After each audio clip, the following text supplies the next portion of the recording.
सामान्य व्यापाऱ्यांच्यासाठी उच्च न्यायालयात केस लढले आणि जिंकले. सामान्य मच्छी विक्रेत्यांना न्याय मिळाला.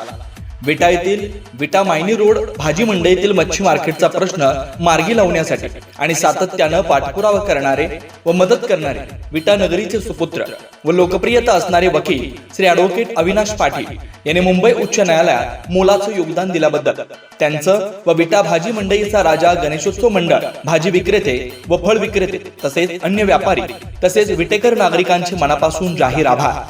रमजान फिश मर्चंट विटा प्रोप्रायटर रमजान कडबेवाले, हाशम कडबेवाले, युवा नेते वासिम भैया कडबेवाले, समस्त कडबेवाले परिवार विटा तासगाव, शाबिरा मुल्ला, राजेंद्र माळी उर्फ राजू माळी, सुहास माळी उर्फ पप्पू, विटा भाजी मंडई विटा भाजी मंडई मच्छी मार्केट, लैला मुलानी, अंजना चव्हाण विटा.